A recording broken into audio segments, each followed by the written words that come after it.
آج جیسے ہماری بیٹھک اور نشست کا مقصد تاریخ تصوف پر بات کرنا ہے۔ جیسا کہ ہم سب جانتے ہیں کہ تاریخ اسلام کا موضوع تاریخ تصوف کا موضوع ہے۔ جیسے اسلام میں سے تصوف خارج نہیں کیا جا سکتا، اسی طرح ان دونوں کی تاریخ کو آپس میں جدا نہیں کیا جا سکتا۔ اس کی میں کچھ وضاحت کرتا ہوں، روشنی ڈالتا ہوں۔ ایک بڑی رائے یہ ہے کہ دین اسلام کا آغاز یا اس کی تاریخ کا آغاز حضرت سیدنا آدم علیہ الصلوۃ والسلام سے ہو گیا تھا، اور یہ رائے پھر ملت ابراہیمیہ کے مذاہب میں آ کر نظر بھی آتی ہے۔ دوسری رائے یہ ہے کہ اسلام کی روایت کا آغاز تاریخی اعتبار سے حضرت محمد صلی اللہ علیہ وآلہ وسلم کی شخصیت مآب کی بعثت سے ہوا ہے۔ تو دونوں اعتبارات سے اگر دیکھا جائے اور دونوں روایتوں کو اگر مد نظر رکھا جائے تو دونوں آراء کے اندر اپنی اپنی شان موجود ہے، اپنی اپنی اٹھان موجود ہے، اور اپنا اپنا علمی استدلال اور وقار موجود ہے۔ تو سیدنا آدم علیہ السلام کے بارے میں حضرت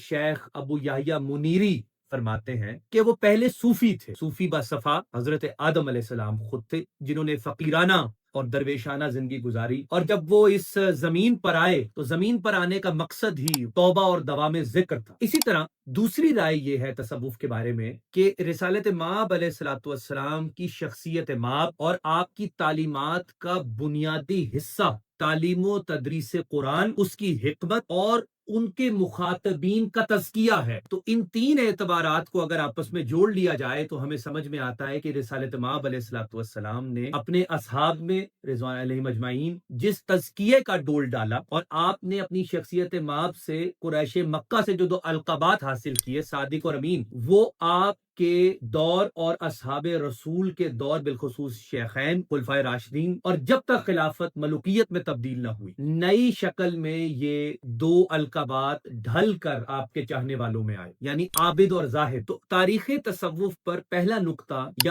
آغاز نقطہ یہ ہے کہ یہ رسالت مآب علیہ الصلوۃ والسلام کے دور مبارک اور آپ کے دور کے بعد سے اصحاب رسول نے جو خلافت قائم کر کے دکھائی، اور اس کے اندر جیسے اعمال اور افعال اور اخلاق مرتب کر کے دکھائے، ان پر چلنے کا نام ہے۔ لیکن جب یہ خلافت بادشاہت میں ڈھلی تو انفرادی اور اجتماعی سطحوں کے اوپر تزکیے، ذکر، توبہ، توکل کو زنگ لگنے لگا۔ تبھی تو ہم دیکھتے ہیں کہ تاریخ تصوف میں پہلے نام جو ہمیں تابعین میں نظر آتے ہیں وہ حضرت خواجہ حسن بصری رحمۃ اللہ علیہ، حضرت داؤد طائی رحمۃ اللہ علیہ ہیں، حضرت حبیب اعجمی رحمۃ اللہ علیہ ہیں، حضرت ابراہیم بن ادہم رحمۃ اللہ علیہ ہیں، حضرت فضیل ابن ایاز رحمۃ اللہ علیہ ہیں۔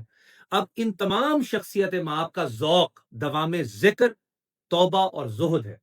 تو تاریخ تصوف کا جو پہلا دور ہے وہ ان شخصیت مآب کے طفیل اور صدقے اور رسالت مآب علیہ الصلوۃ والسلام کی سنت پر یوں عمل پیرا ہونے کا نام ہے کہ ذکر میں یوں دوام پیدا کیا جائے، توبہ کے اندر یوں خلوص پیدا کیا جائے کہ بادشاہت یا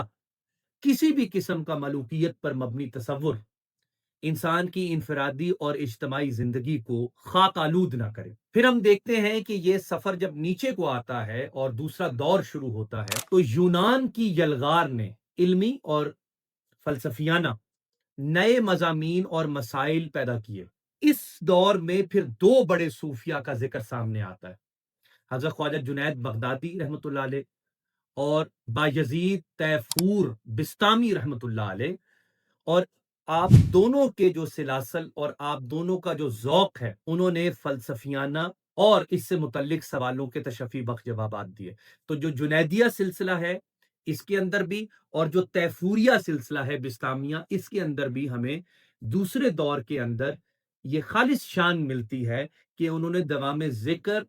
اور توبہ کے ساتھ ساتھ علم اور احوال کو، انٹلیکٹ، ریزننگ، پیشن اور پریزنس کو ایک حسین امتزاج بنا کر دکھایا۔ پھر تیسرا اور آج کا دور ہے کہ جس کے اندر ہمیں مختلف سلاسل کی شکل میں بزرگان دین اور ان کی کتب، اور اس عہد میں یا اس سے پچھلا جو دور ہے اس میں ہونے والے مسائل سے نبرد آزما ہونے کے لیے مختلف تعبیرات ملتی ہیں، تفاسیر ملتی ہیں اور تشکیلات ملتی ہیں۔ ہم جیسے دیکھتے ہیں کہ ایک بڑی روایت برصغیر میں سلسلہ چشت اہل بہشت کی ہے، ایک بڑی روایت ہے جو شیخ شہاب الدین عمر سہروردی رحمۃ اللہ علیہ سے چلی ہے۔ ایک بہت بڑی اور شان والی روایت ہے جو حضرت سیدنا شیخ عبد القادر جیلانی رحمۃ اللہ علیہ سے چلی ہے، سلسلہ قادریہ کے سرپنچ و سرخیل۔ اسی طرح حضرت نجم الدین کبرا رحمۃ اللہ علیہ سے کبراویہ سلسلہ، پھر ابو الحسن شاذلی سے شاذلیہ سلسلہ۔ تو جیسے تاریخ تصوف پر ہم نے ایک عبوری نظر کی، نگاہ کی، تو ہمیں سمجھ میں آیا کہ ایک وہ دور ہے جو دوام ذکر پر ہے، ابھی سلاسل کا آغاز نہ ہوا، اور وہ خلافت سے ملوکیت یا بادشاہت میں تبدیلی کے اثرات کے نتیجے میں پیدا ہو رہا ہے۔ اس میں توبہ، ذکر، زہد غالب ہے۔ اور وہ دوسرا دور جہاں پر ہمیں یونانی فلسفے کی یلغار نظر آتی ہے، تو تعقل اور تعبد کا حسین امتزاج ہمیں نظر آتا ہے خواجہ جنید بغدادی اور باجید بستامی رحم اللہ علیہ اجمعین کے ہاں۔ یہ دو مثال کے طور پر جیسے نام لیے، اور پھر اب ٹھیٹھ جیسے ہمیں علمی، احوالی، ذوقی اور پھر مختلف فلسفوں پر مبنی شخصیات نظر آتی ہیں جنہوں نے کسب فیض بڑے بڑے صوفیاء سے جو دوسرے دور کے تھے کیا، جیسے حضرت شیخ اکبر محی الدین ابن عربی رحمۃ اللہ علیہ ہیں، جیسے حضرت شیخ عبد القادر جیلانی رحمۃ اللہ علیہ ہیں، جیسے امام غزالی صاحب رحمۃ اللہ علیہ ہیں۔ اور اس دور کے اندر پھر مختلف سلاسل نے اس کی داغ بیل ڈالی۔ تو صوفیانہ سلاسل کا مزاج تاریخ تصوف سے یوں جڑا ہوا ہے کہ وہ ذوق کے بقدر مریدین یا مقلدین کو بیعت کرتے ہیں اور ان کی تربیت کا بیڑا اٹھاتے ہیں۔ یعنی جو حب عقلی میں ہے، جو ذرا تعقلی ذوق کا آدمی ہے، وہ خاص سلاسل کی طرف راغب ہو جاتا ہے، جو ذرا تعبدی ذوق کا ہے وہ خاص سلاسل کی طرف ہو جاتا ہے، یعنی جو ذرا عشقیہ روایت میں ہے وہ ایک طرف چلے جاتے ہیں، جو ذرا عقلیہ روایت کے ہیں وہ دوسری طرف چلے جاتے ہیں۔ تو سلاسل کے اندر یہ جو تقسیم ہے، گو کہ اس کا ایک نتیجہ بدترین صورت میں سامنے آیا، جس کو ہم پیری مریدی کہتے ہیں، یا خانقاہوں کے اندر جو ایک طبقاتی نظام پیدا کر دیا گیا، اس سے ہٹ کر بڑا باذوق تھا۔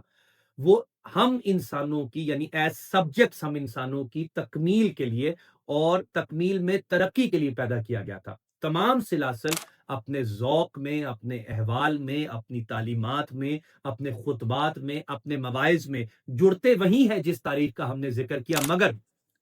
وہ اپنے طالب کو اس کے ذوق کے مطابق سلسلے سے تعلیم دیتے ہیں، اور طالب بھی اپنے ذوق کے بقدر اس سلسلے میں کھینچا چلا آتا ہے۔ تو اب ہم علامہ محمد اقبال کے 7ویں خطبے سے بھی اس کو ختم کر سکتے ہیں، اس نشست کو، اس بیٹھک کو، کہ یہی وہ 3 ادوار ہیں جو ہمیں نظر آتے ہیں، 3 اسباق ہیں جو ہمیں نظر آتے ہیں۔ ایک جس میں دوام ذکر ہے، یہ رسالت مآب، اصحاب رسول علیہ الصلوۃ والسلام و رضوان علیہم اجمعین کا دور ہے۔ پھر تابعین تبع تابعین کا دور ہے جس کے اندر دوام ذکر تبدیل ہوتا ہے علمی اور احوالی شکل میں، اور اب جس کو Iqbal crystallisation of the mysticism کہتے ہیں یا اسلامک مسٹسزم کہتے ہیں۔ تو ہم آنے والی نشستوں میں اس طرف بھی رخ کریں گے کہ آیا تصوف پر جو اعتراضات ہیں وہ جینون نوعیت کے ہیں، اگر ہیں تو ان کا جواب دینا ضروری ہے، اور اگر ہے تو اس کا علمی جواب کیا ہے۔ اسی طرح جو بہت سارے موضوعات تصوف کو مل کر بناتے ہیں، اس پر بھی ہم ایک گفتگو کرنے کی کوشش کریں گے۔